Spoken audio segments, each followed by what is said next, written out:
Two deals are finalized and confirmed for Juventus. The Rabiot renewal and Timothy Weah's purchase. They are done. It is official, all right. And Sergej Milinkovic-Savic, is there still a shot at him joining Juventus despite Rabiot's renewal? We're going to take a look at that and the flurry of Mercato news that hit Juventus this morning. Like the video, subscribe to the channel. This is the AJC. I'm Alberto. Let's rock. We're going to kick things off with UEFA and the Conference League.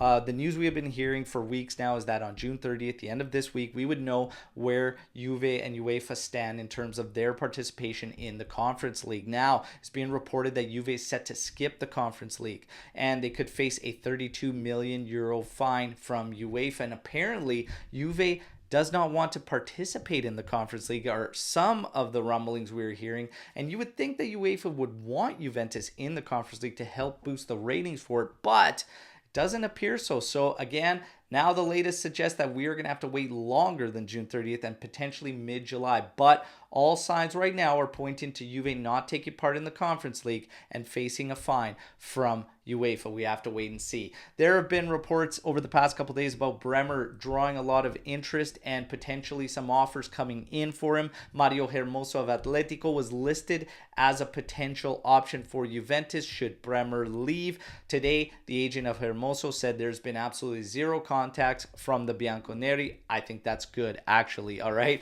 Timothy Weah, 5-year deal worth $2 million per year. He is listed as the direct Juan Cuadrado replacement, and the purchase price was 12 million euros. It is done and official and confirmed according to Romeo Agresti. All right, and Rabiot, this is the big one. Finalized, confirmed, official, also by Juventus official account, and it is 7 million euro salary, the same as last season. Fans are divided on this one, but there is one good thing about this signing, and that is that there is actually agreement in place for another season beyond, okay, if certain results are achieved. All right, so that's one of the good protection things, because I didn't like it being a 1 year. However, the deal is still largely, for the most part, a stopgap deal. I'm going to share with you my 2 cents on this move. I think Juventus should have waited. Why do I think Juventus should have waited? Well, simple fact that Rabiot chose to make us wait, and he had been talking to Premier clubs, okay, for months, Man U specifically.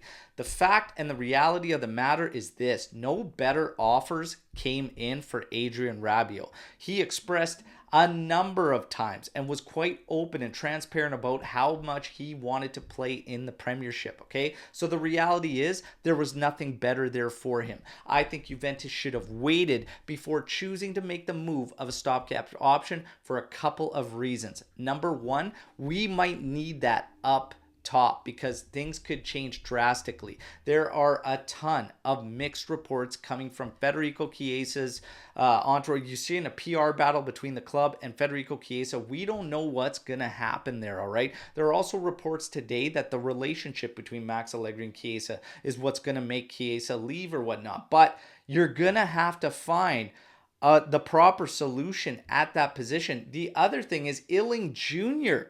Illing Jr. could be sold by the club. So us making a stopgap move in the midfield and confirming it right now makes things very, very difficult potentially in the future up top. And not only that, the other reason is if this move takes us away from some of the other targets, Sergej Milinkovic-Savic or Fratesi, then I really especially don't like the renewal, okay? But like I said, if we could still make a move in the middle, if we still come out protected up top, then I have absolutely no problems with it. And I actually like the fact that we have an agreement in place for a second year beyond should certain results take place. All right, so it's not the end of the world, that's for sure, but I think Juve could have waited. What do you think? Let me know in the comment section. All right, now we get on to the Fratesi news. Like I said about Sergej Milinkovic-Savic or Fratesi being options, apparently Fratesi, it is done and dusted. There will be no play on Juve's part for Fratesi. That was the news coming through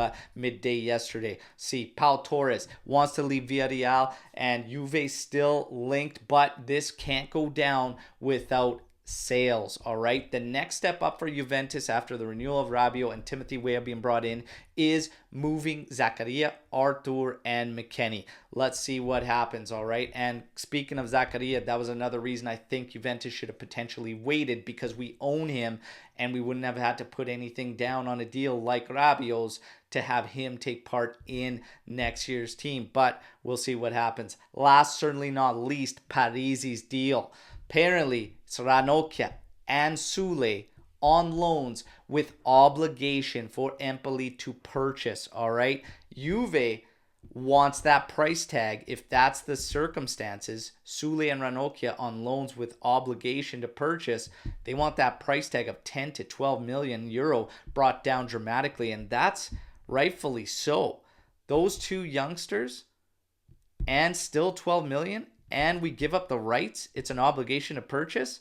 Yeah, that price tag's got to come down for sure. We'll see what happens, Juventini. That's your news break to today. Again, like the video, subscribe to the channel, but the best part, let me know what you think in the comment section of all the news you just heard. And tonight at 8 p.m. Pacific Standard Time, 11 p.m. Eastern Time, at a new time, just for certain nights, I've got Matteo from Juventus Official Fan Club Hollywood, and we're going to chat all things Juventus live, all right? Hope to see some of you there. For the West Coasters, you'll enjoy this time, all right? Take care, and we'll talk to you then. Fino alla fine, Forza Juve. Ciao tutti.